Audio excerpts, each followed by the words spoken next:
Welcome to the Bending the Bracket podcast. Here are your hosts, Ben Madison and Lane Smith. What's going on, everybody? Welcome to Bending the Bracket. I'm your host, Ben Madison, alongside my co-host, Lane Smith. As always, Lane, how's your Sunday going? Better than my Saturday.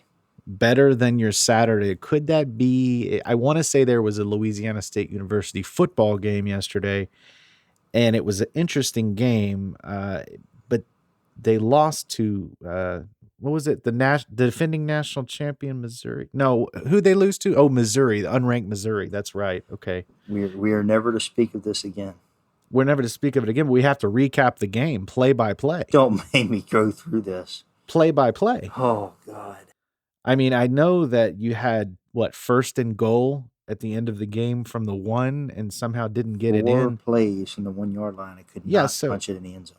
I was trying to keep up with that while I was driving, and I was like, oh, this game's over. It was first and goal at the 1. I was like, oh, they're going to win. What the hell happened in that sequence? I mean, in that sequence, it was just not being able to punch in the end zone. I mean, play calling was not the greatest, but it shouldn't have ever come down to that. The defense was horrible. It played absolutely horrific the entire game. They gave up almost 600 yards of offense again. They have now given up 96 points in 3 games. So that's the most they've given up, I think, ever. So wow, they're approaching Dallas Cowboys defense territory there. It's really bad. I've never seen a defense this bad in LSU, and it's going to be a long year. This is not good. Well, look, I mean, you guys are the first defending champs since 2011 to be unranked the following season. It's okay. It's okay, though. That's only 9 years. But the thing, I mean, now, if you want to consider, the whole SEC apparently is not playing defense this year. So I noticed that. I'm like, what in the world is going on? I don't know. We can get into that later. But, yeah, I mean, nothing yesterday. There was nothing that was even a close game. I mean, offensive were just. I mean, when Alabama is getting into the 60s, that you've got serious issues. Right, and giving up close to 60 points. So, I mean, defense were just non-existent yesterday and really have been for the first 3 weeks of the season. Yeah, look, man, I'm sorry about the loss. I don't want you to take it too hard.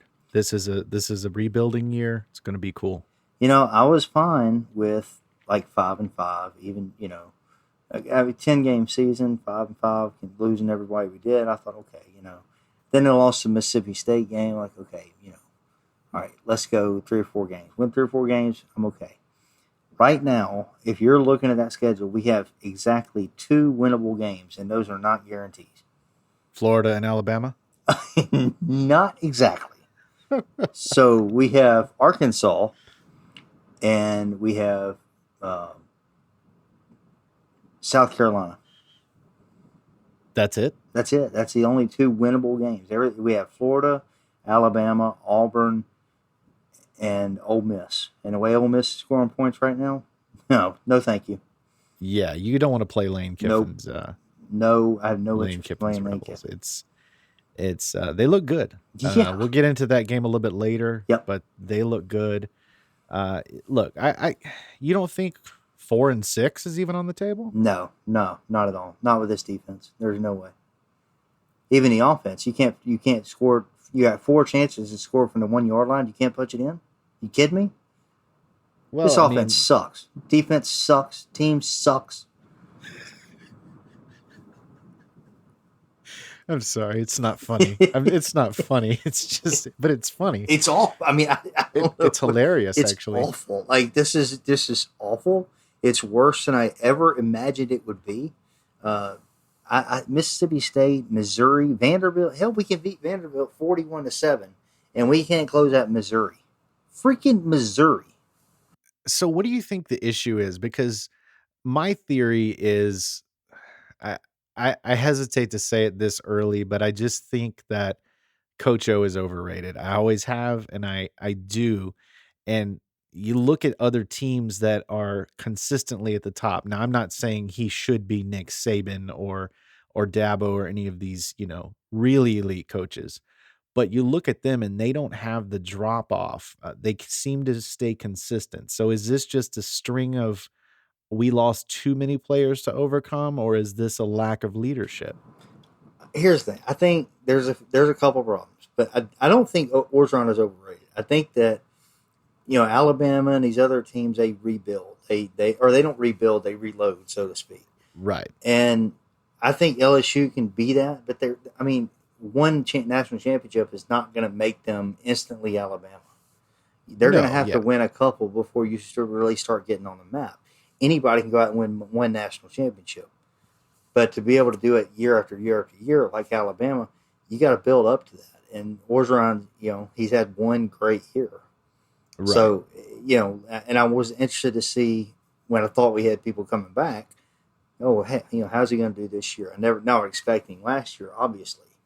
But I don't know how you can judge Orgeron on this year based on how many players were lost. I think I'm more looking at coaching staff hires. Yeah, that's a fair point. And like I said, it's a little early to say that. That was my impression, of course, until last year when he, had a fantastic season. But we'll see if that was the outlier or if he's, I guess what I'm trying to say is, are these players just not experienced enough, or are the recruits bad? The recruits are good. I think you could see some glaring problems yesterday, and it starts with Bo Pelini, the defensive coordinator.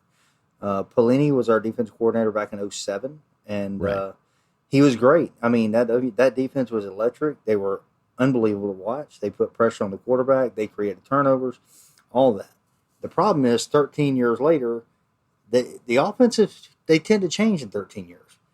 And I don't know if Orgeron fully understood that, this is not the same Bo Pelini defense that you saw 13 years ago because the offenses have changed so much.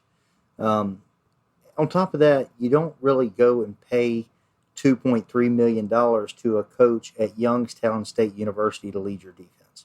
If he was that good, he would have a job somewhere else at another elite program. But he was in Nebraska. He didn't do anything in Nebraska. He got fired.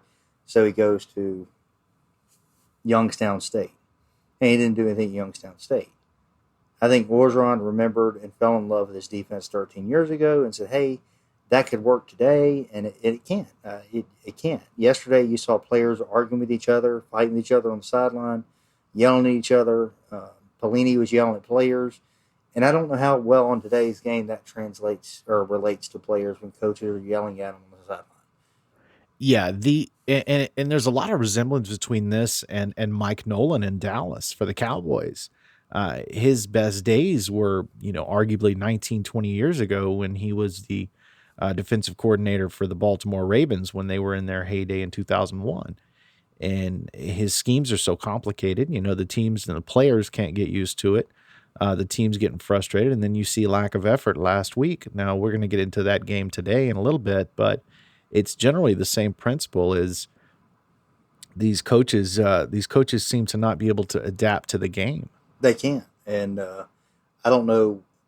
I don't know if you can be out of it for so long and come back and still have what you had 13 years ago. It looks like the game's passed him by. Absolutely. And then just to that point in general, and my thought process is with the evolution of social media and everything being out in the open, among other factors, the whole hard-nosed coach, it just doesn't seem to fly in 2020. These coaches have to adapt with the generational adaptation. Yeah, they do, and the coaches at the great schools they do that. Alabama does that every year. All their coaches come in and they all work out, right? But they all buy into what Saban's doing, and I don't know if anybody really understands or knows at this point what Orgeron is doing and what his philosophy is. I'm not sure if we have a clear understanding of that. All fair points. We'll see how it goes. Don't get too low on it. I still think they can win 4 games. There's no way. Not this team. I thought when they beat Vanderbilt, I knew it was Vanderbilt, but 41-7, a team you should beat, and you beat them like that. I thought, okay, we got some things fixed. We're going to be okay. And then yesterday, no, there's no excuse. It's okay. Those shoes you really like. So he was looking at these LSU shoes, and they were god-awful ugly to me. But if you're an LSU fan, they're pretty clean. they may be on sale after this season. So there is light at the end of the tunnel. They might be on clearance today They may be. because They're that was awful. Just awful. All right. So any final thoughts on LSU? Oh, I could spend an hour talking Okay. about LSU, but I won't. Maybe I won't ask you if you Yeah, have any that's final probably thoughts. for the best. Let's move into the National Football League. How's that? Let's do it. Let's do it. So let's start with the worst news of the day, and that's Dak Prescott and the horrific ankle injury he suffered in the Giants game today. He's in surgery this evening. I don't know if that's completed or still underway.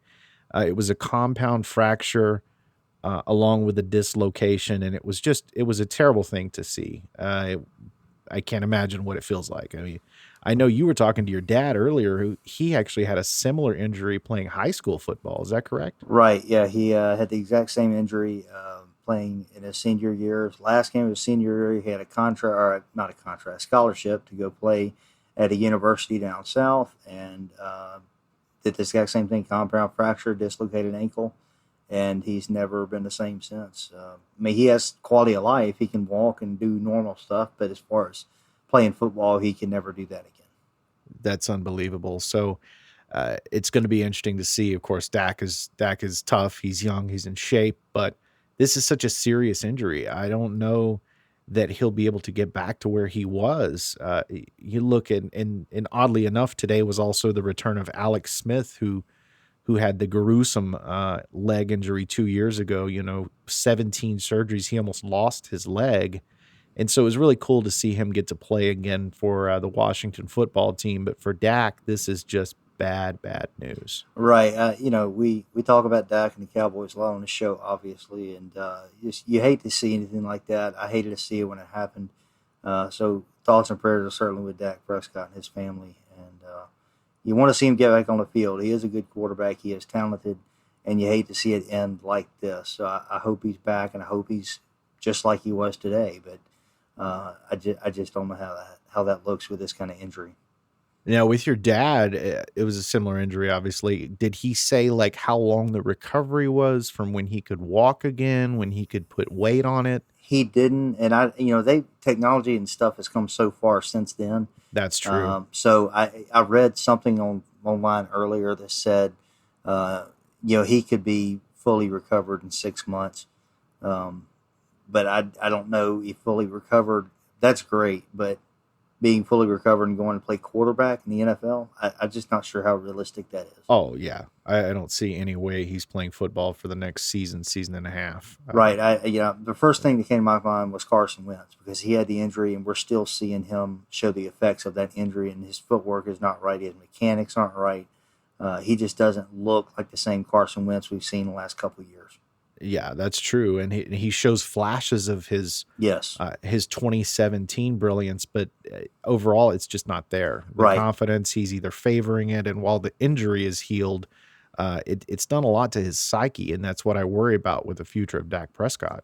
Absolutely, I worry the same thing, and like I said, I hate to see it end like that. He's not my favorite quarterback in the NFL, but anybody that goes down like that, you hate to see it. Absolutely. He's from where I'm at in Louisiana, and you just hate to see it. You hate anybody to go down like that, but certainly somebody with that kind of talent and that well known, you hate to see that end like that.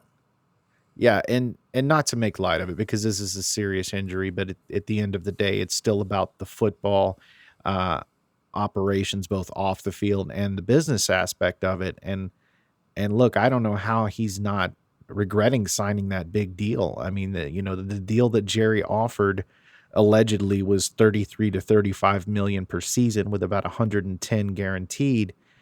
And this is what you fear when you're an NFL player, and it's such a violent game that, to me anyway, you've got to take a decent offer. And look, Dak bet on himself last season. He bet on himself this season. And this was the absolute worst case scenario. And I hate that it happened this way. I do too. And I think Dak got some bad advice. I said that during the offseason. I'll say it again. I just think he got some really bad advice from whoever was advising him. And I know if Dak Prescott, I got to believe that he would take that deal under normal circumstances. I don't know if he'll ever get the big payday now, because certainly he's going to have to come back from this. He's going to have to prove that he's the same player. So he's got at least a year or two of proving himself to come back from this injury, and then he's also going to get older. So you don't know how much he's going to be worth in a couple of years. Now, granted, the salary cap in a couple of years is going to be a lot different than it is now, and quarterbacks are going to keep resetting the market. So even in a couple of years, 3-4 years, he could still get a decent payday, but I don't know if it'd ever be what he could have gotten right now. Yeah, I don't think so. And I think when you look at the football aspect of it, the Cowboys went out and they got Andy Dalton for this very scenario. Of course, it's a worst case scenario, but this is why they brought him in. A proven veteran. And in my opinion, they don't lose much at quarterback. I mean, Andy Dalton is 80 to 90% of Dak Prescott for about a tenth of the price. Oh, there's no question about that. Andy Dalton's a proven quarterback in this league. He's got playoff experience. He knows how to win. He knows what it takes to win. And he's playing in a winning system, a winning franchise, and he's not in Cincinnati. I expect Andy Dalton to do good things. He came in today 9 for 11, 111 yards. I mean, that's pretty good numbers. For somebody, he came in not warmed up. He was cold, and it took him a little while to get going, but only 2 incompletions in the time he was in there. That's not bad. I'd be encouraged by that. Yeah, he looked good. And of course, there was the one fumble that he gave up, which I want to say cost them the lead. It was third. I think that's when the Giants took like a 34-31 lead.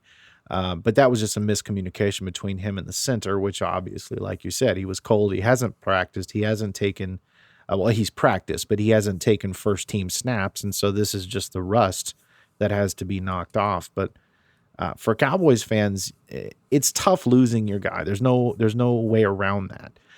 But this is why the backup quarterback position in the NFL is so important, to not have an extreme drop off. And while this team has a ton of issues, specifically on defense, that weren't really resolved today, they did get the win, and it was against one of the worst teams in the league. But a win is a win. It puts them in first place in the NFC least, and I think they're going to be fine. I mean, I think they're still going to be what they were going to be before Dak went down. Maybe not quite the offensive explosion, but in a sense, this is going to force them to run the ball more with Zeke Elliott. So I think this could actually be good for the team. Right. I do think they'll be better from this. Certainly getting Zeke Elliott involved is something that they did need to do since the season started. So I do believe that that's going to help him tremendously.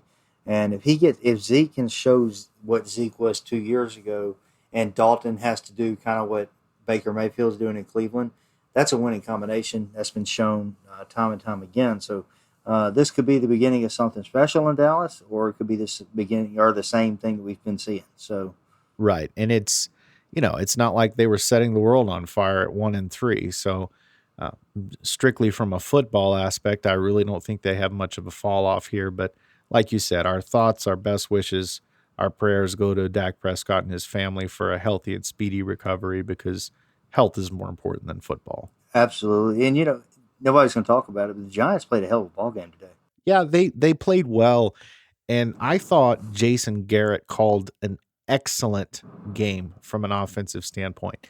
I'm sitting there thinking, why didn't Jason Garrett call games like this when he was the Dallas Cowboys head coach? Now, I know he relinquished offensive coordinator duties several years ago, but when he was offensive coordinator, he wasn't that innovative.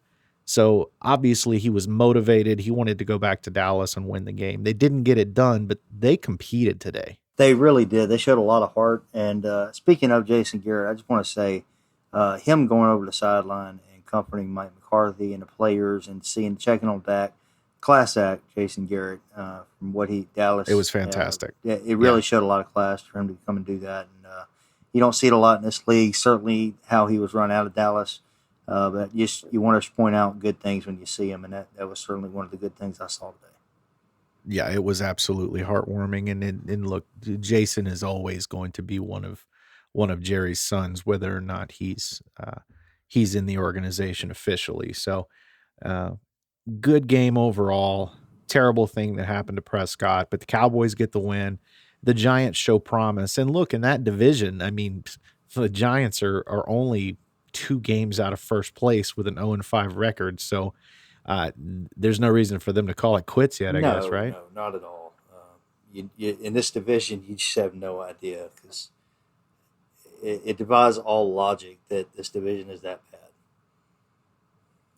So let's talk about the Chiefs. The Raiders knocked them off. Your thoughts on this? Surprise of the day. Did not expect the Raiders to come in and play as well as they did. They played remarkable in this game, which you almost have to be to beat the Chiefs.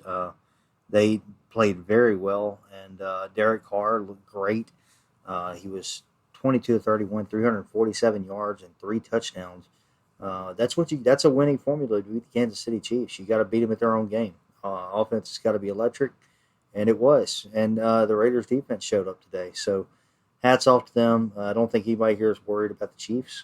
I think it was one game. They'll rebound from this, and they will be better for it. But Mahomes, 22 to 43, 340 yards, 2 touchdowns, 1 interception, and he was sacked, I believe, 3 times. So offensive line has got to get better from Mahomes, and the Chiefs will be fine. This is week 5, and we still have no idea what the Raiders are. No, we don't. And I think that this is what they are. I think they're going to have these games where they play really well against competition that is better than they are, and then they're going to have weeks where they go out and lose to inferior competition. Now, I think John Gruden is building more of a winning culture than they've obviously had really since he was there last. This is the signature win for the new Gruden era. This is a No huge question. win for this team. They start off 2-0. They drop 2 games. So to come back and get a win on the road in Arrowhead, it's a big, big deal. And for the Chiefs, like you said, this is not a big deal. They're still going to win that division. They're still up 1 game over the Raiders now. They'll beat the Raiders in the rematch later on in the season.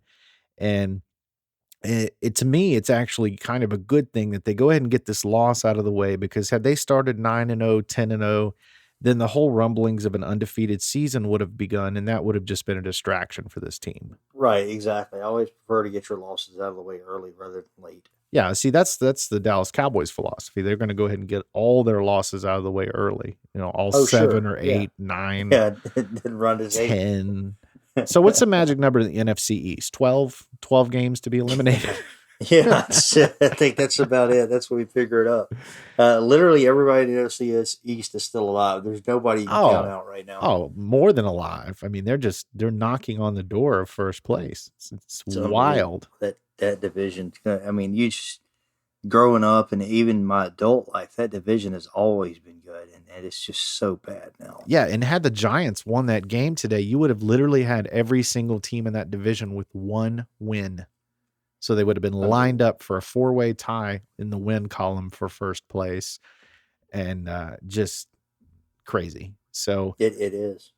Staying in that division briefly, the Pittsburgh Steelers knock off the Philadelphia Eagles 38-29. And look, this game was good early.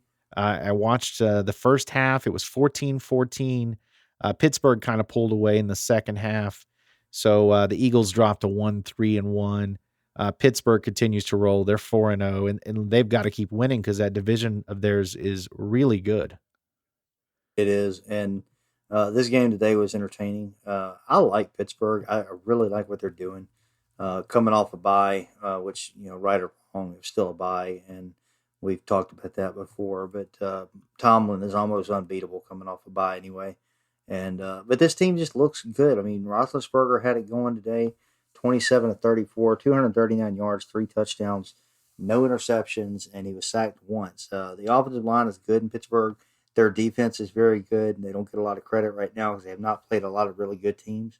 Or any good teams, I don't think to this point. But I like what they're doing. They had Chase Claypool today was a stud. 7 receptions, 110 yards, and 3 touchdowns. He was great, and just another weapon on that receiving corps. Yeah, I think the thing that impresses me the most about this Pittsburgh team is they really don't have any weaknesses. They're solid, like you said. Their offensive line is solid. Their defense is elite. Ben, while older, is still a very good quarterback. Great coach in Mike Tomlin. So they're going to be a tough out as you get later in the season. Now, of course, they've got to battle Baltimore and Cleveland, who's up and coming, just to win that division. So it's going to be a battle there. And of course, the Chiefs and Patriots and two more powerhouses in the AFC. But they're going to be right there in the end. I almost feel like the year that Roethlisberger missed was actually a good thing for him. It was He a had great full thing. year, Yeah. to rest his body up and feel good. And I think he's himself again. I think he feels good. He's gotten rid of some nagging injuries, and he's playing some really good football right now. Yeah, I mean, that was essentially a 1-year buy for him. And while, injuries are not great to go through, it's very important that he got that year off later on in his career. Tom Brady missed the season in, 2008.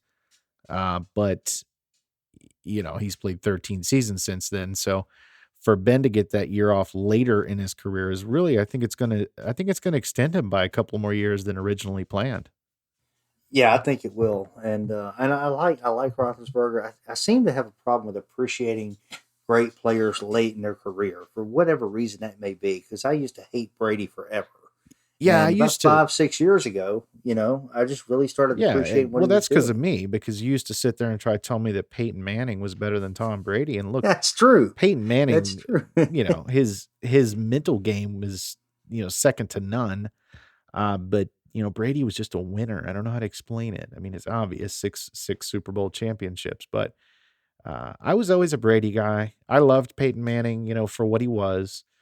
But yeah, I remember that. I used to just hate Brady, and I'd be like, Yep. dude, look at what he's doing. Right. And it was the same thing with Romo. I never appreciated Romo till the end of his career. Yeah, and no one really appreciates Romo. I mean, No, they don't. including the Cowboys fan base, but we're not going to get into that because that's another No, let's hour-long discussion. yeah, But yeah, right. No, Tony let's. Romo was a hell of a player overall. So was Peyton Manning, but Tom Brady's the GOAT. There, I think we I summarized do it. think now Peyton Manning and Brady are similar in their styles of play. Neither one of them could run. They relied on arm talent, and Brady was in a better system. But they were very similar quarterbacks as far as that goes. Yeah, no, I thought Peyton Manning had a quicker 40-yard dash than Lamar Jackson. Is that wrong? That's wrong. Yes. Oh, okay. Oh, his was 4 minutes, not 4 seconds. Okay. Yeah, it's more accurate. I gotta get my Gotta numbers get that lined confused. up there. Yeah, it's yeah. So I think that my wife asked me tonight. We're watching the Sunday night game, which incidentally just ended, and I'm going to tell you that score because it was very surprising. It was 21-19 Seattle last time I saw. So they had it 26-21, and Seattle came back and won it 27-26 in the last 20 seconds of the game. Russell Wilson continues to be a monster. This is why Russ is going to be the MVP. We're sitting there watching. He did not have a good first half. Go ahead. I'm sorry. We'll break the game down in a minute. Yeah, we were just sitting there watching the game, and my wife looks at me. She goes, "Well, is he good?" I'm like, "What?" yeah, he's pretty damn good, And she goes, "Well, is he better than Tom Brady?" I said, "Well, I mean, at this point, hell yeah." Yeah, my response was, if you're going off of rings and titles, no. But if you're going off of talent, absolutely. Brady can't run. Russell can run. He can throw the ball as far as you want to throw it. He's not limited. Yeah, he's better. Well, at this point in Tom's career, and to his, right, to be fair, he's 12 years older than Russ, maybe more. But even if you were to glue Russ's feet to the field, he would still be better than Tom Brady from the pocket at this point. Right. No, his arm talent's better. So Russ is the complete package. This guy, this team is not good. I tell you this, and I still believe it. They're average. You take Russ off this team, they're a 6-win team, maybe. Now we'll break it down in a minute, like you said, but Seattle's defense did show up tonight, and we'll cover that. Yeah, but, and the difference between these teams that are good but not great and have a great quarterback is they win these games. It's no coincidence. Seattle always seems to win the close games. It's because of Russell Wilson. So absolutely. I'm not surprised. They're 5-0, and they'd probably be 2-3 without him, if not worse. So if not worse, and we'll get to that. Yeah, we'll get to that. But that's getting back to that NFC North. Let's go ahead and get into that Cleveland and Indy game, which was a good game. What a game that was! I was looking forward to it. It didn't disappoint. Look, Cleveland Browns, again, I said it last week, I say it again this week. They're a real football team. Absolutely, they are. They are a threat. I wouldn't want to play them. I don't care who you are right now. That team is clicking everywhere. Defense is good. Offense doesn't have a weakness. Even without Nick Chubb, they just plug in Kareem Hunt and keep going like it never happened. They are very good. Baker Mayfield's playing the best football of his career. Odell Beckham's playing well. And they're getting him involved in some weird packages on the offense. So Beckham's being asked to do a few different things. And Odell Beckham looks more and more like Odell Beckham in New York. And that's what we've been waiting to see for the last 3 years. Yes. Is Odell Beckham to show up. And he looks like he fits in. Yeah, he had that one catch today. I want to say it was 3.5, 4 feet off the ground. Oh yeah, just somehow hangs on to the football coming down with the defender right there. I mean, that was a brilliant catch. Was filthy. I mean, it continues to impress, and Baker Mayfield continues to find him in a passing game. And again, Baker Mayfield 21 of 37, so he's only throwing the ball 20, 25 times a game. Yeah, this wasn't his best game. He made some good throws. Obviously, he had the 2 picks. On the other side, Rivers also had 2 picks. I don't think either quarterback lit up the world. I don't think they played particularly well. But the bigger story is Cleveland manages to score 32 points in spite of playing that really good Indy defense, which tells you they're a powerhouse offense now. They are. This team is. I had them going 10-6, but I mean, right now the sky's the limit with this team. They play real well. They do really good on the road, and I'm excited to see how they finish out the season. So, surprise of the afternoon for me, and I did not think this game would be. I did not think we'd be talking about this game today, much less covering it like this, because Miami went into San Francisco and completely blew them off the field, 43-17. Fitzpatrick 350 yards passing. I don't remember seeing that. Maybe when he beat New Orleans a couple years ago, was the last time I saw him put up numbers like that. Garoppolo benched for C.J. Beathard. That's not good. There's problems in San Francisco. I know they got injuries, but beyond that, they got issues. They do have issues, and we see this almost every year, unless you're the New England Patriots. The Super Bowl hangover from that loss in a Super Bowl is very real, and I can't put my finger on what happens to an organization. Obviously, I don't know what it feels like to lose such an important game, but it never fails. You see these teams that on paper are loaded. I mean, coming off that Super Bowl that they easily could have won. In my mind, San Francisco was about to go on a 5 to 7 year just dominating run when you looked at their defense, their coaching, the way they ran the football, their offensive schemes. So this is shocking to see them 2-3. Absolutely. Never thought that would happen this year. I don't know where to put the blame at. I mean, Garoppolo's never been great to me. So I just don't think he's the answer there long term, but he's good enough. But he wasn't today, and they benched him, and I think he still looked kind of hurt, like he may have been favoring an ankle a little bit. So maybe it was that, and that's why they took him out. But nonetheless, to come back and be benched for C.J. Beathard is not a good look. And conversely, Miami is a good football team. They're not going to win a division. They're not going to go to the playoffs and go to the Super Bowl. I'm not saying that, but this team is a lot better than what people thought they would be this year, and that is all credit to Brian Flores. Yeah, look, there's reason to be happy if you're a Dolphins fan, because he's a good coach. Last year there was talks of he has the potential to be a good coach. No, he is a good coach. He is, and this team is going to be good. And this is another one of those. I don't want to call it an outlier performance by Fitzpatrick, but it's an outlier performance because no one can stink up the joint like Ryan Fitzpatrick, and no one can light it up like him. And it's a week-to-week thing for him, and that's why he's always been a journeyman quarterback, because his lack of consistency. But this one, I mean, this performance was masterful. It was, and the thing with Fitzpatrick, he is right now. This guy's gotten his money. He's got nothing left to play for. He is just having fun, and he's out there just making the best of the time he's got. He knows he's not there long term. Right. He knows that Tua's on his tail. Right. He is just having fun. It reminds me of Brett Favre, the way Favre used to play. Always having fun, looked like a kid out there, and I love seeing that. Good for Fitzpatrick, and people keep asking, and we keep asking, where's Tua? When's Tua coming in? if Fitzpatrick keeps playing like this, you may not see a Tua. Yeah, I don't think that you're going to see Tua this year at this point. Like you said, if this keeps up, as I alluded to, this is Fitzpatrick, so he could come out next week and throw 5 picks. Well, you just never know. But it's Fitzpatrick or Fitztragic, or Magic. So there's a lot Yes. of ways to say his name. And look, I've always loved him. His personality is awesome. He went to Harvard, which is fascinating. His post game press conferences are awesome. They're gold. Oh yeah, he doesn't take himself seriously. They're great. And I remember the one a couple of years ago, his son, who at the time, I don't know, he had to have been 5 or 6, I want to say. He was young. And he was doing these crazy hard math problems that the reporters were asking him. And I'm like, look, this kid is also a genius, just like his father. I just remember him coming out. I think it was after they beat the Saints. He had this ridiculous shirt on. Yes. With the chains? Was that one with the chest hair and the chains? Yeah. It's so great.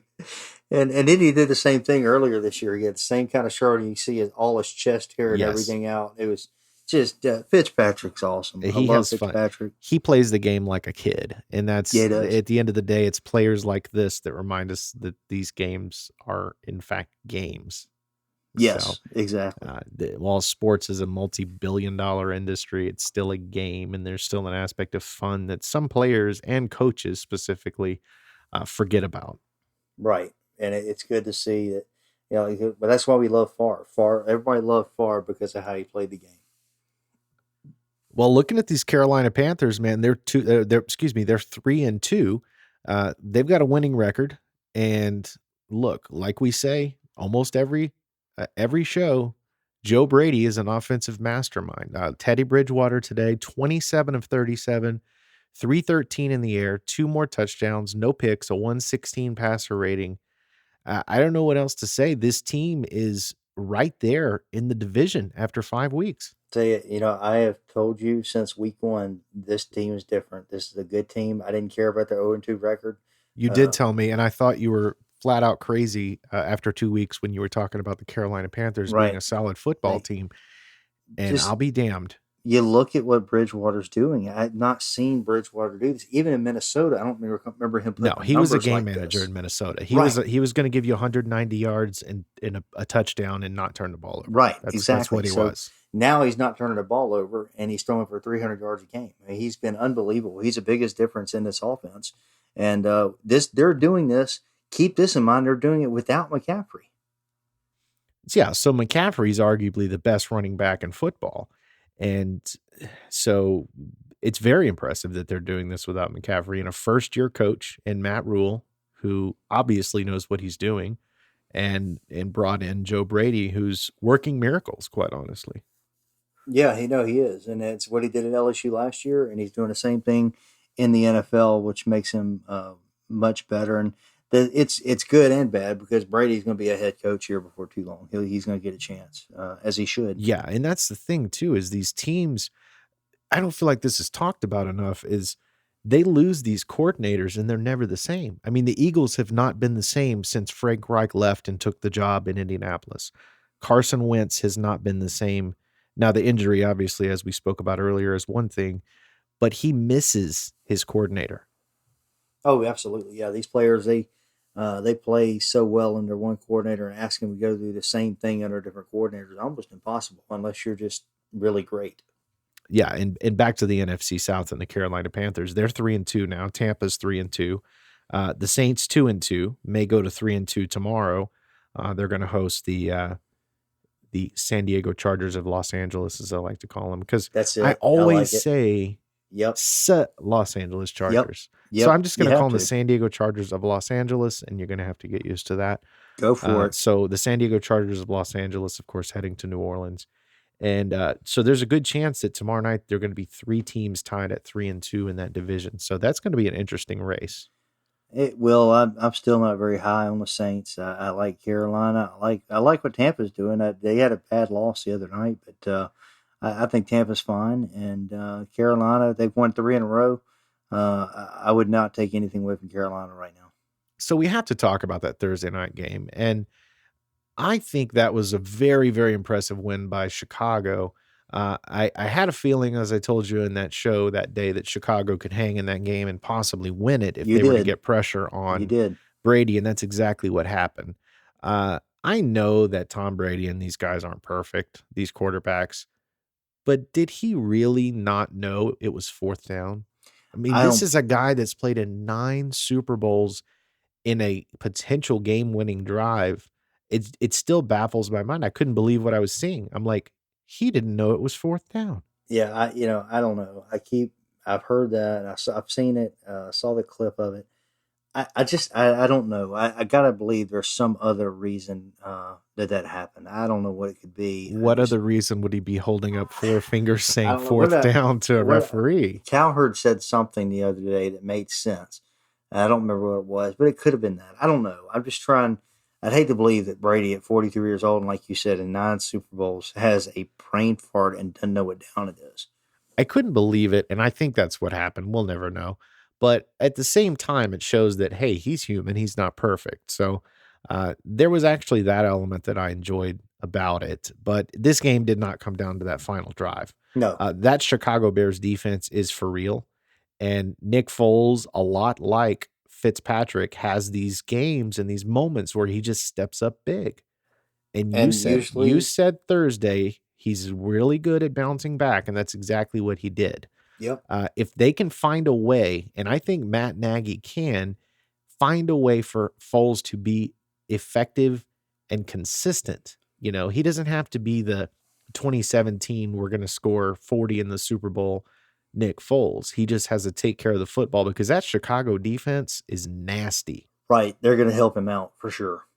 And going into that game, I thought Chicago was absolutely a pretender. Now I'm saying they're absolutely a contender. They're not going to win that division unless something changes drastically in Green Bay. But Chicago is a very good team. They're 4-1, and they're going to be right there in the thick of the playoff hunt. I still don't know if they're as good as what their 4-1 record shows. And Foles, like we said, he's inconsistent. But I will say this is the best coach for Foles that we've seen since Peterson. Nagy and Peterson to me are similar. So they are. They're both from Andy see. Reid's. I'm sorry to interrupt. They're both from Andy Reid's coaching tree as well. Oh yeah, which we talked about last week. Yeah, yeah, that makes sense. So I think Nagy is certainly going to have Foles playing at a high level, and we'll see what they do from here. But yeah, that Bears defense is no joke, and Khalil Mack's a freak show. Oh, he's amazing. Did you see him basically body slam that offensive lineman with one hand? I was like, oh my God. Yeah, toss him around like he was a piece of salad. I mean, it was insane. Crazy. So yeah, that Chicago team, I believe they're going to be right there in the thick of the wild card hunt at least. And that defense alone can win them 9 games. I mean, that defense is fantastic. No, absolutely. And while Foles is not amazing, he has won a Super Bowl, and I believe he's an upgrade over Mitchell Trubisky, most definitely. And the thing to remember with Foles is Foles doesn't have to be amazing. Foles doesn't have to throw 300 yards. With that defense, he's just got to be efficient. Yep. Absolutely right. Well, getting back to that Carolina game, and I'm sorry for jumping all around today. That's the end of the road for Dan Quinn. He is fired after a 0-5 start. Look, things have just compounded, and there was no, after they blew that Dallas game, and then they turn around and lose last week, and then they lose today. I mean, he had to go. Oh, yeah, the writing was on the wall. And the interesting question, there's a few things to consider with Atlanta. One, they should be able to get a good coach in there. They shouldn't have trouble finding a coach. Now, it's a good job. It is a good job. It's not a great job. It's a good job. But I don't know what you do with that roster. I think I would trade Julio Jones. He's getting to the point where he stays injured. He's not there every week. I would trade Julio Jones while you still can. Calvin Ridley is every bit as good as Julio Jones. He can store all the touchdowns and get all the yards. Russell Gage has been a great part of the offense. So you still got 2 reliable receivers there. Todd Gurley put on a show today. Yes. So, he's okay.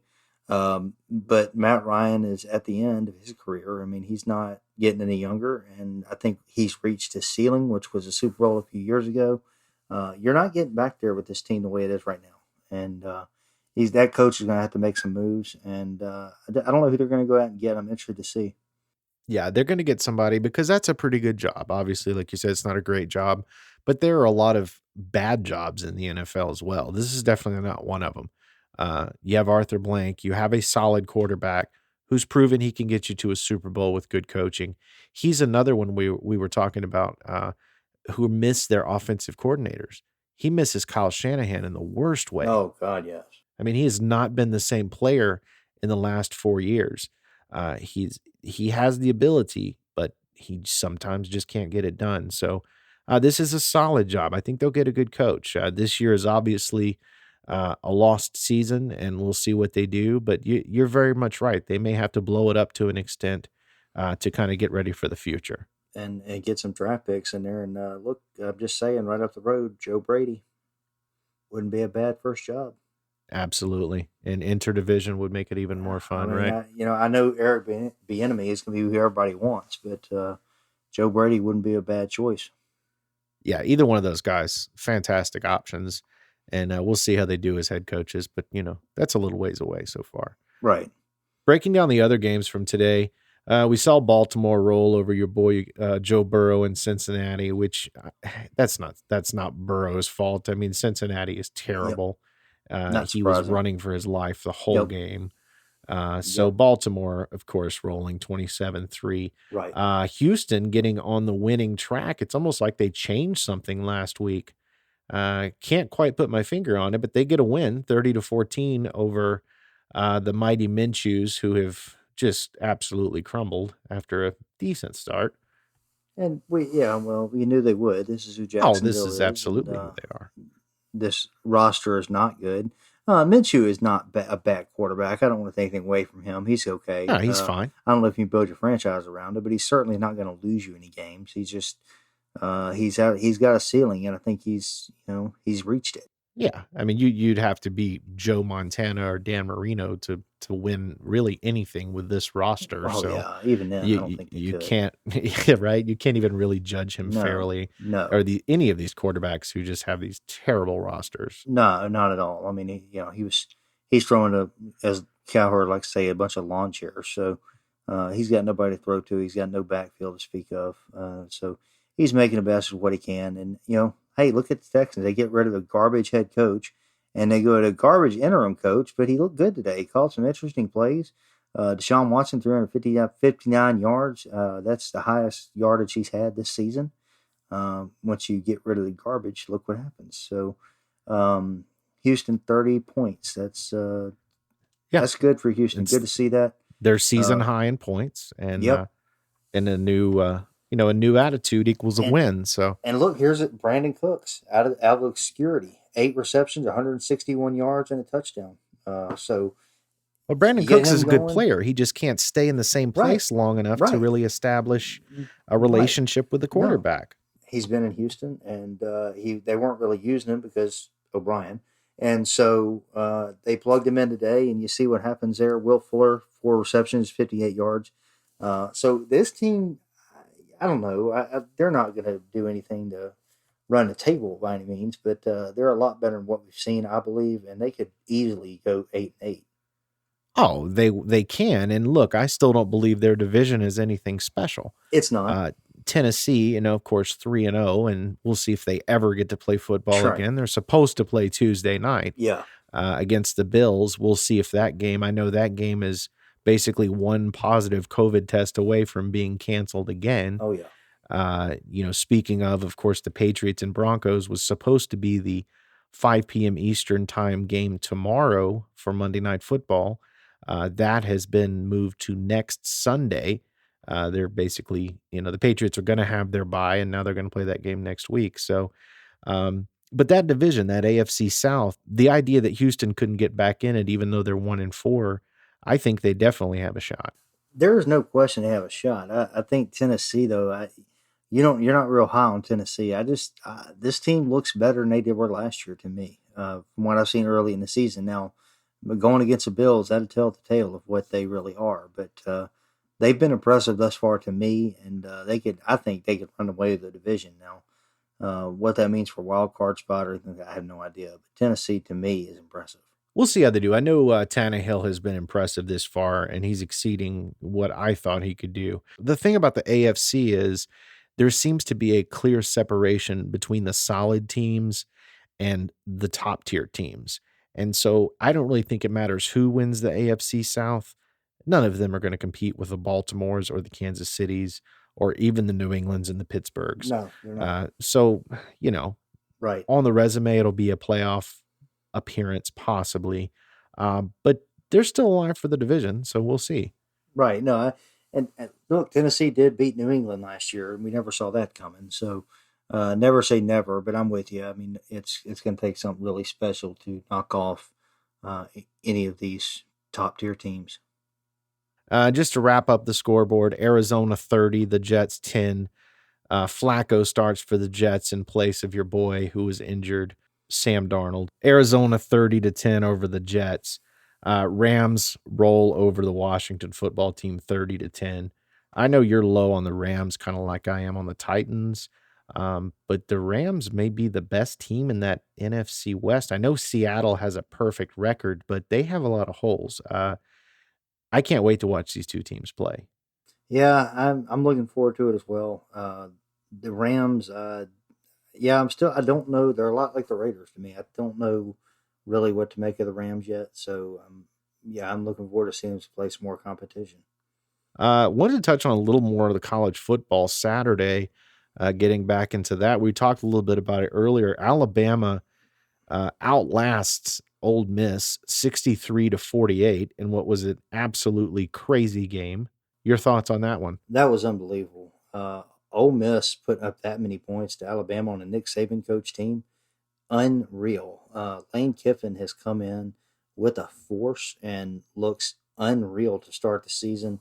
That offense, to me, should not be what they are right now. There's no way that offense is this good. I keep saying that, and every week they keep putting up more and more points. So Kiffin's got that team rolling, and their defense is not much to speak of, and neither is anybody else's. So we'll see what happens the rest of the way, but I can't say enough about Ole Miss right now. Yeah, and as you alluded to earlier, there's really no defense being played in the SEC anyway. I thought it was the Big 12 there for a minute when I saw the scoreboard Saturday, and I was like, whoa, Yeah, or the 63 Pac-12. Yeah. to 48. Yeah, the Pac-12 as well. So we'll see. I mean, I think you attribute that to the weird year we've had, the inability of defenses to really practice, and so we'll see. I'm sure that's going to correct to an extent, but another SEC game that was non-SEC-ish was A&M stunning Florida 41-38. I couldn't help but think about your Jimbo Fisher rant from last episode as they knock off the number 3 Florida Gators. Your thoughts on this one? Yeah, that was a shocker of the weekend for sure. I think everybody had Florida. A&M got embarrassed against Alabama. Did not see them bouncing back like that. I didn't either. And, Yeah. Yeah, they went in and they really did great, and they put the brakes to Florida, and so I don't know. That was interesting. I still don't know. I guess we don't know what Florida is right now. 2-1. They got LSU this week, and they'll throttle them, I'm sure. So then that'll take them to 3-1. But really, do you feel good about that 3-1? I was telling a buddy of mine, he's a Florida fan, and we're talking about Dan Mullen, and I think Dan Mullen is the same coach he was at Mississippi State with better recruits. I think that's the only difference. Yeah, He gets you, I would agree with that. you know, Yes. good teams, good coach, solid coach, but he's not going to get you over the hump. He's going to do just enough to get you there, and that's about it. Yeah, and that's 90% of coaches in the NFL and college when it comes right down to it. There's only a handful that are really, going to take you to that next step and do more with less, like a Belichick or like a Saban would do. Right. Now, the other thing I would mention, 2 games I would mention from Saturday, North Carolina, Virginia Tech. I talked about that game Thursday and just told you to watch out for North Carolina. They're sneaky good. Mac Brown, despite his age and all the news about him being maybe not as good as he, was at Texas or what people thought he was, he is every bit as good as he was 10 years ago. So what he's doing in North Carolina right now. They won 56-45. Nobody's going to talk about it because of Virginia Tech, but North Carolina's putting up some serious points, and I think they are sneaky in the ACC. Can't wait to see them play Clemson. Yeah, that's going to be a good game. And of course, Clemson rolls, Georgia rolls. Those two teams look fantastic.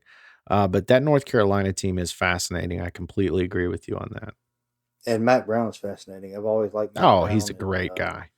yeah, and it just doesn't get it. He never got enough credit at Texas, and he's not getting credit right now because he's in North Carolina. But if they knock off Clemson, people are going to start looking at Oh, North Carolina. they'll get the attention of the country real quick. Right, right. And the other game that stuck out to me was Auburn and Arkansas. Arkansas, who hadn't won an SEC game in like 3 or 4 years, I think, some absurd number. They beat Mississippi State last week, and come this week, and they had Auburn beat. Auburn got it last minute touchdown, beat them 30-28. But still, Arkansas is back, or they look to be back. They're playing very good football, and yeah, that's one of the games that that should be a winnable game for LSU. I'm not even sure they can beat Arkansas the way Arkansas is playing right now. Yeah, they may not be able to. I still think they're going to win 4 games. So you're going to have to find 3 more wins on this schedule. And then here's to finish it out: Texas and Oklahoma. Oklahoma wins, Texas loses again, and Tom Herman is in trouble in Texas. Yeah, he's absolutely in trouble here, and he'll last the season, I do believe, unless they lose 6 games, let's say. But no, even then, he'll last the season. Yeah, he's probably going to last the season, but they're definitely looking around. Yeah, I don't know. There's rumors about Urban Meyer. I don't know if Urban Meyer has any interest in coaching again. That's an interesting fit. Yeah, the way it ended in Ohio State, I just don't know if Urban Meyer wants that. Wants to go through that again, and not sure he fits Texas really. Texas is an interesting place. That school is it's just a high pressure job. Yes, it is. We already know that Meyer has a history of stress and having health issues related to that. So I don't know if Texas is the job you want to step back into. Yeah, I would say no. I think he has it made now. I mean, he really does. Yeah, doing college on Fox is hard to beat. Yep. Yeah, it is. And if you're an analyst, that's a great job. You make just about as much money with a lot less stress. A lot less stress. Unless you're Tony Romo, and then you make more than 75% of players in the league. I mean, and he deserved it. He's really good. Yeah, he's really good. Well, let's bounce over to baseball now, and the Major League Baseball playoffs are in full swing. The League Championship Series, of course, they are set. Astros and Rays game 1 tonight. The Rays take game 1 2-1. It was a good ball game, low scoring game. Your thoughts on this series, and who do you predict is going to win the ALCS? Go Rays. And it's anybody rooting for the Astros right now, coming off the cheating scandal. There are a few. I know where I am, there are little pockets of Astros fans who are still clinging to it wasn't a big deal. Everyone does it. I'm like, no, they really don't do it that way. They don't. But 99.999% of people hate the Astros now. So they're on the level of the Yankees. Oh, they're worse. I think they're worse. I mean, what they did was not even a gray area. I mean, it was absolutely blatant cheating. Yep. And so, I don't know. I mean, this has nothing to do with that, but like you said earlier, they had in the previous episode, they had a down season, but I guess their playoff experience is kind of what they're riding on right now, and we'll see. But this Rays team is really good, and I think that the Rays are going to go to the World Series. Yeah, they are good. I wouldn't mind seeing the Rays and Braves in the World Series. I think the two pitching staffs match up very well. Absolutely, and when you look at the NLCS. I can't wait for this. Like, this starts tomorrow night. Braves and Dodgers. It's going to be Atlanta's pitching against LA's bats. I mean, this is what baseball is all about. I look for that probably to be a 7-game series. Yeah, I would think so, for sure. I think that's going to be a good one. But I'm with you. I think it's going to be Braves. I hope it's going to be Braves and Rays.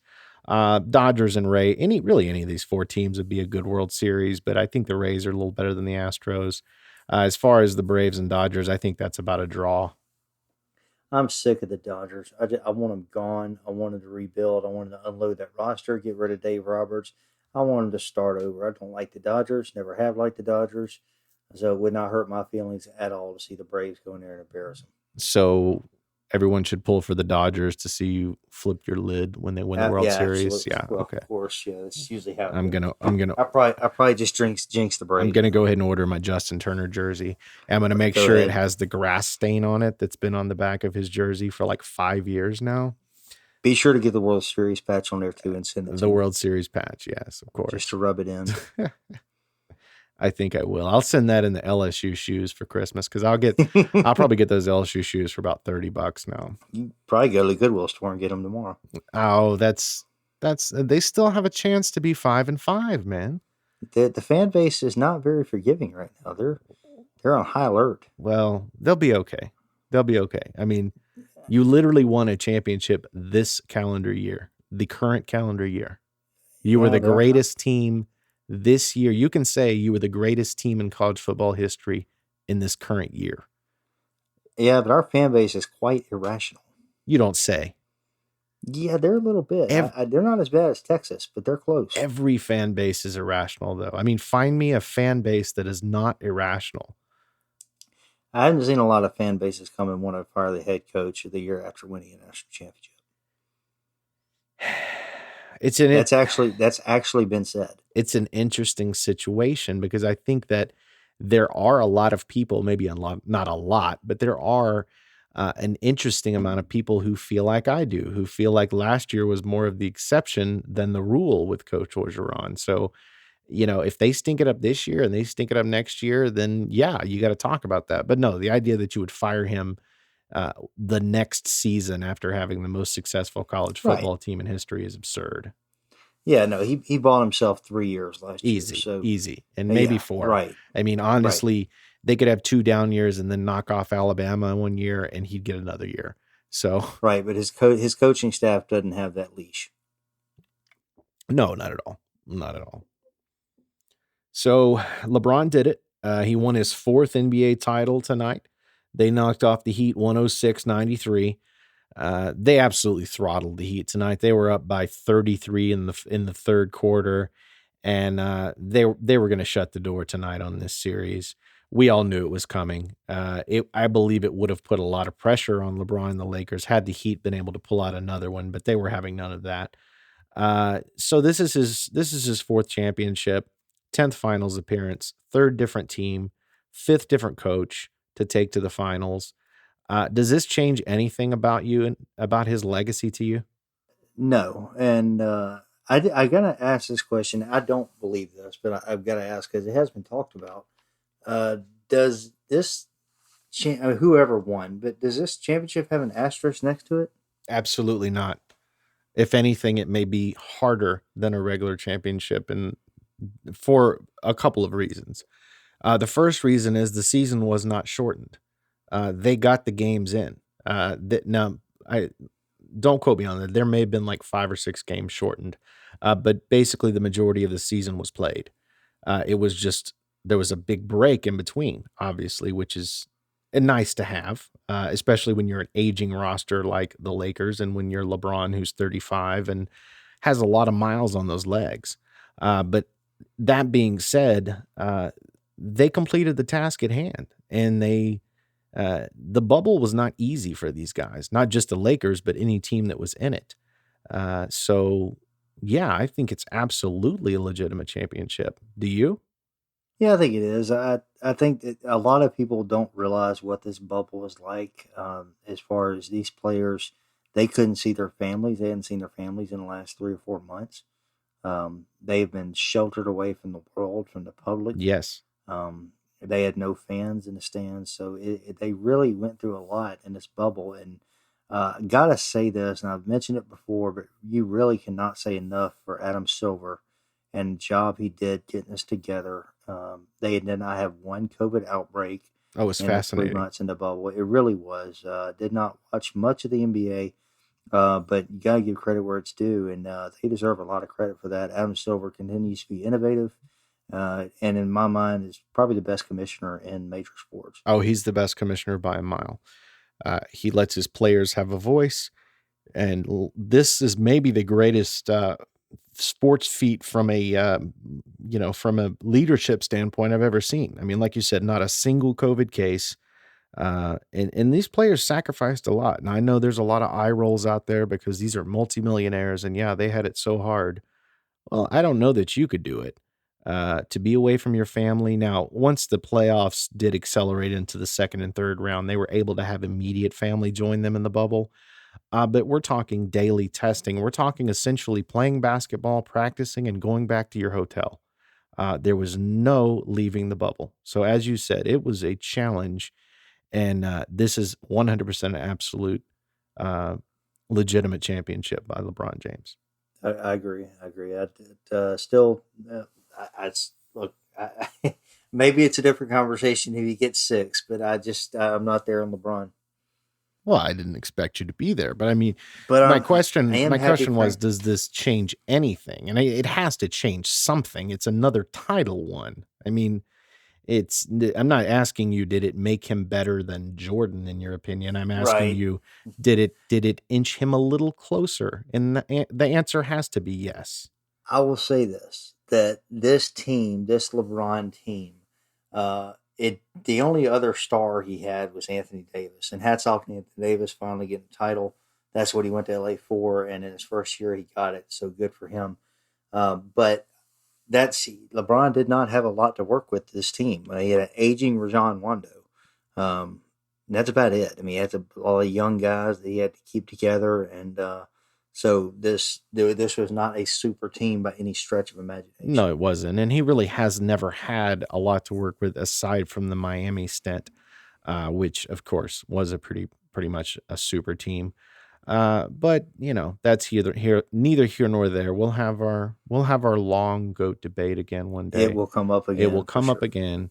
Congratulations to LeBron. Congratulations to the Lakers, the city of Los Angeles, the 17th championship for this Lakers franchise, who is just really the cream of the crop in the NBA, in the history of the NBA. And this one means more with Kobe. It's fantastic. I mean, it's you couldn't ask for it. I'm not a Lakers fan. I'm not a Lakers hater. They're just another team to me.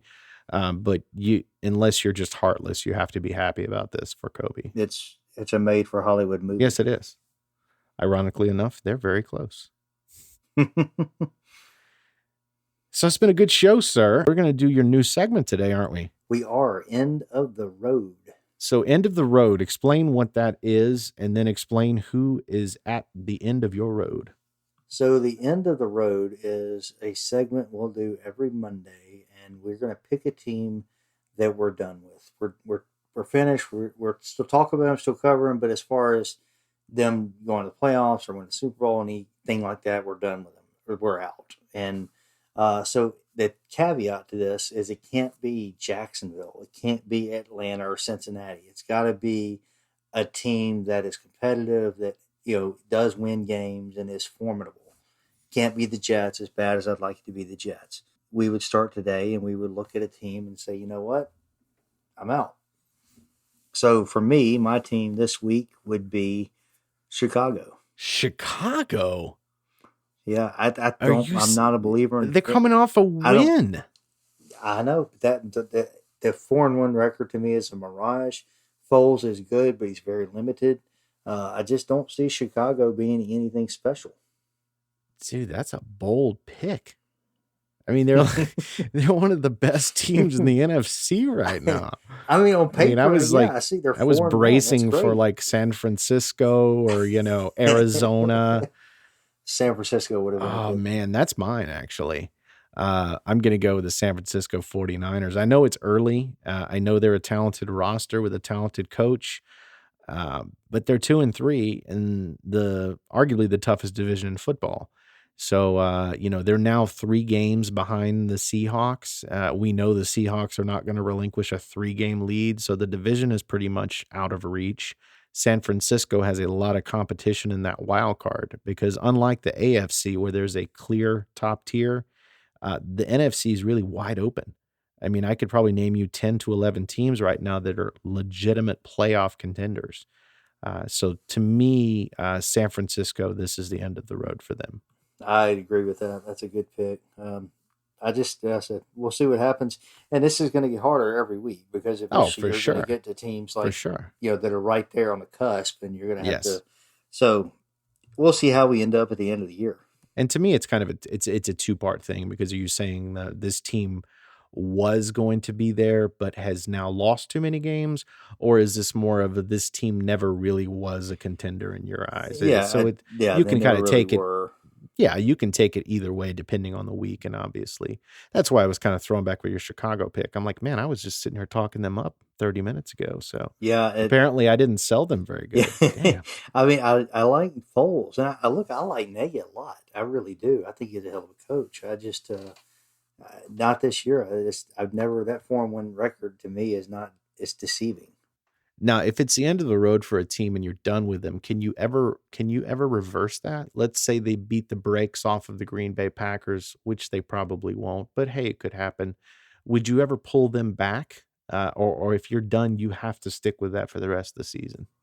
I mean, I think you have to stick with that because you lose credibility if you try to go back and all of a sudden change course and say, "Oh, you know what? I was wrong. This is a great team." So, I think if you miss it, you miss it. Yeah, that's a good point. So when the Bears win the NFC and go to the Super Right? Bowl, Yeah. we're going to reference back Inevitably, to that's going to happen now. So, episode 10. Of course it's right? going to happen. It's going to be Yeah. the Bears and the Niners in the NFC Yeah. Championship. You Yep. just hide and Congratu- watch. That's how it goes. Congratulations, Bear fans. So, all right. So, Ben, we're at the end of the show. It's now your turn. I'm going to ask you, who do you prefer? We'll go down a list. I'll give you some quarterbacks, and you tell me out of those quarterbacks which ones you prefer. We'll start it off with Aaron Rodgers or Russell Wilson. Oh, you're going to start with a toughie. Are we talking right now, or are we talking the next 5 years to build a Right now. franchise? Right now. Right now. Uh, gosh. That's like saying, would you rather have $1 million in cash, or would you rather have it wired to your bank account? Yeah, There is exactly. no wrong answer.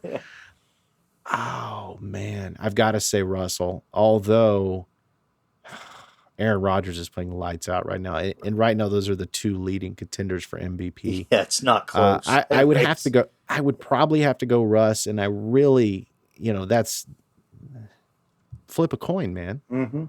I'll say Russ, but it's essentially a tie. 6 dozen one way, half dozen the other. I mean, it's Yes. they're so close right now. Yeah, I think Russ only because he's been a little more consistent over the last 3 seasons. Rodgers is taken a step back. Yeah, That's of course per Rodgers standards. Right. Yeah. Yeah. But still, so that we'll look at that and say I give it to Russ. So, do they play each other this year? Do you know? I'll have to look ahead. I sure hope so. Oh, I would love that. I would love that. So let's go from there. I'm going to give you Josh Allen or Kyler Murray. Oh, Josh Allen by a mile. Really? He's bigger.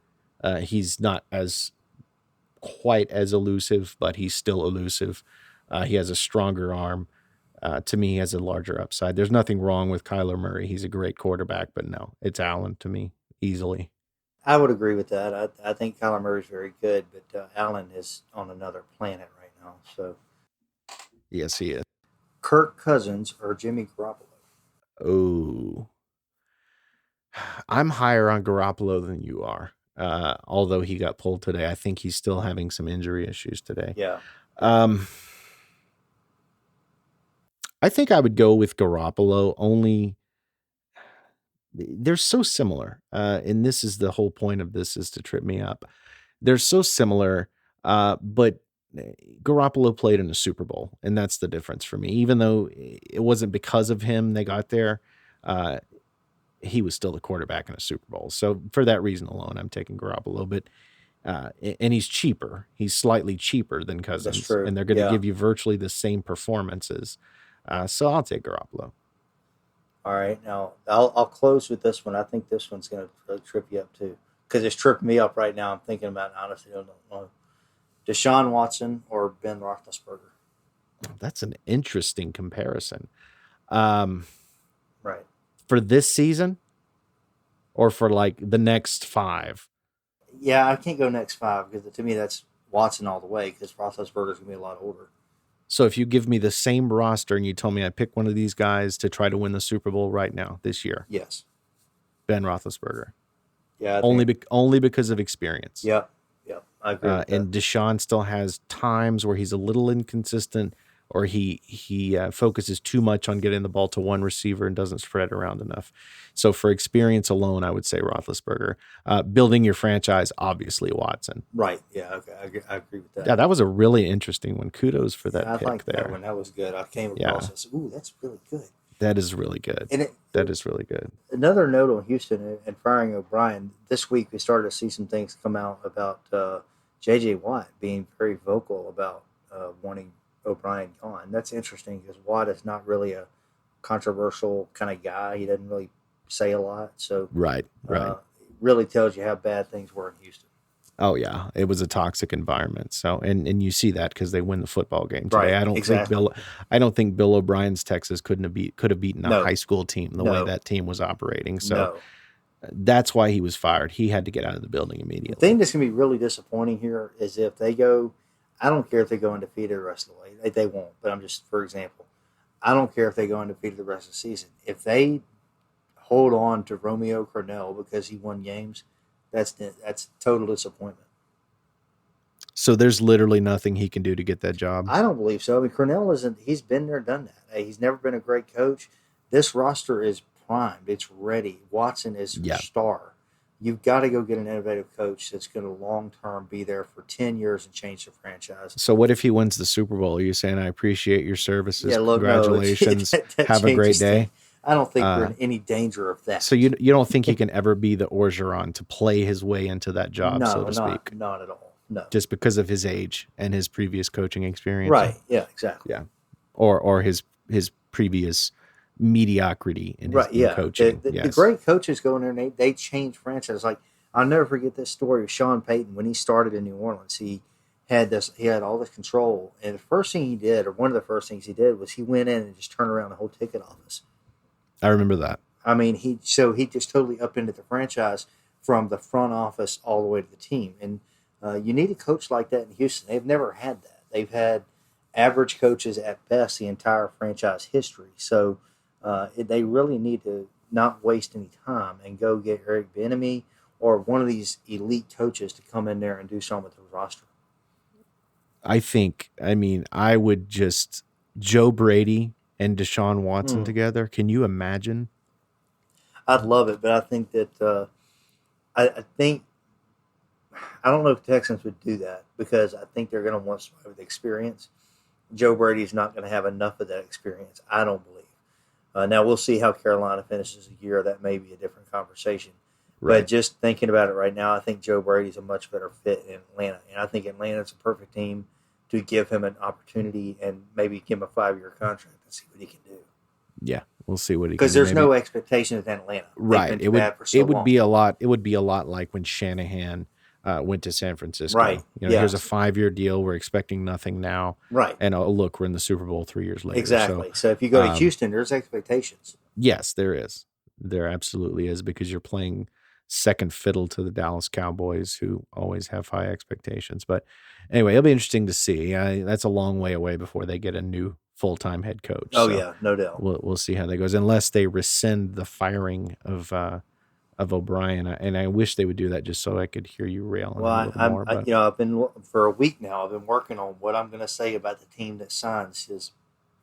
Well, I'm not saying that on the air, but I don't think he's going to get another head coaching job in the NFL. I think he'll coach in college. I think he'll go back to college. No, I really do.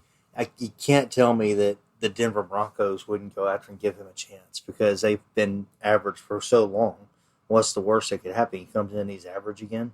I mean, he's had success. I wouldn't get rid of Vic Fangio for him. It's not worth it. Well, O'Brien's had the success Fangio has not. What's success? Winning a crappy division a few times? It doesn't matter, though. I mean, he's still winning divisions and going to playoffs. That's more than the Broncos have done in the last several years. Well, yeah, but look at what they've had in that division. I mean, they've had a Chargers team that's always a tough out. They've had Kansas City that's been a really good team for years before Patrick Mahomes, and now, of course, they're the juggernaut, the third season of them just being amazing. So, Or tell me I don't that, know. or there's one team. Not, I just saw this and it popped in my head. There's one team. I would almost bet he goes to this team, Cincinnati Bengals. Oh God, no, I would no. almost bet it. Think about the Bengals. Think about the coaches they hire. Well, I mean, what if Zach Taylor's decent? I mean, They're not holding on to Zach Taylor past this I year. what if they win 5 games? No, No Zach Taylor? that roster. I That think they can roster. win 5 games. How? Joseph Burrow. Yeah, That's I how. mean, he's great, but he's got nothing to work with. Well, I know that, but I mean, obviously they're going to get throttled by teams like Baltimore, like they did today. But God, that was bad. yeah, I mean, but did you expect anything different? No. No, I didn't. But let's see the Bengals schedule the rest of the way. Let's see who they're going to beat. Yeah, So, and 5 may be a little aggressive because yeah, they're in the toughest division in football, so they're going to lose. They're going to lose all their division games. I mean, they just right. are. Yeah, They are, and so that's 6 losses right there. So 4-12. Yeah, you're right. Who am I kidding? but Zach I'm Taylor's a curious. dead man walking, but no, they're not going to go after O'Brien. That would be a terrible hire. But Joe that's Burrow the would have to Bengals. veto that. He would veto that. That's the Bengals. This is what they do. Yes, I can but promise you right now, this Bengals team is going to see the same Bengals team with Burrow 5 years from now. They're not going to do anything to build around Joe Burrow. They're not going to get him any of the help he needs. They're not. This is the Bengals. They never well, do. then he won't be there No, he because won't. But he's he going is to Joe have to Burrow. last. He's going to have to survive his rookie And contract. oh, well, yes, but he's a badass and he'll find his way out of there because he's not going to accept losing. He's not going to accept losing within 3 years from now. He's just not. So I was curious, and I went and got the Bengals schedule. So they've got Indianapolis next week at Indianapolis. Loss. Then they got Cleveland at home. Loss. Then they got Tennessee on the road. Loss. It's Pittsburgh on the road. Loss. Washington on the road, maybe. Win. Yeah, I would say probably so. But Alex Smith today, who knows if he gets going? Which, by the way, that's the best thing I saw today. All day. Yeah, it was. I think we touched on it earlier, but I Yes. can't say enough about it. Alex Smith, Absolutely. seeing him play. I mean, seeing him suited up was something, but to see him get the opportunity to play was just really, It really good. was. So, Yeah. going from Washington, you got New York at home, the Giants. Well, yeah, you got to specify. Well, no, you don't really have to specify, but you kind of do because the Giants are considerably better than the Jets. Right. The Giants, that's a loss. That's a loss. Go ahead. Yeah, I think so too. At Miami, that's a loss. A loss. Dallas at home. Win? Really? No, when is that? Oh, win. That's December 13th. That's a loss. Yeah. And then you got Pittsburgh at home. Loss. Then you got Houston on the road. Gosh, their schedule is a juggernaut. And then you to finish be with such a Baltimore. crappy team. Oh my Right. God. Yeah. Oh, they're not going to win another game. They may win one game. They might win that Washington game. They That's may beat the Washington football team, and that is it. That's what I'm saying. That's so. Wow. So Taylor's not going to survive that. No, he's done. He's done. But they're not going to get O'Brien. It's just not happening. Almost. No, it's not happening. It's not happening. We'll see how they finish out, but I'm almost going to put money on it because this is the Bengals. Got the plan in place now. What's that? Orgeron stinks it up next year. They fire him. Goes to Cincinnati. No, they bring Bill O'Brien in to LSU. Oh my God! Could you imagine? Oh my God! Would you still be a fan? No, I'll burn everything. You're lying. You're lying. I can't. I can't root for the guy. You would have to. You would have to. That would be brilliant. I can't. I cannot root for this guy. Although I will say he did good at Penn State. I mean, the 1 year at Penn State after everything happened with Paterno and all that. Yeah, he really did some good things at Penn State. Well, I think that's because I think he's a better college coach, and I think he could go back to college. He could go to a good, solid program. He's not going to be a top tier program. He's not going to be a Florida or an LSU, but he can go to a respectable college and have some success. That's a fair point. I'll give you that. So that's what's going to happen with him.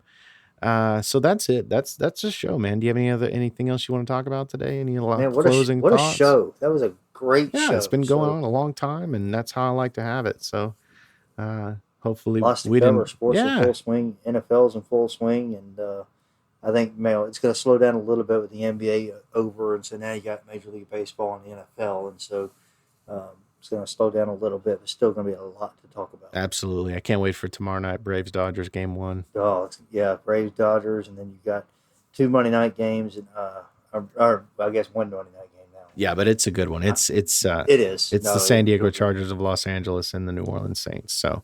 And the Saints, without Michael Thomas, doesn't matter.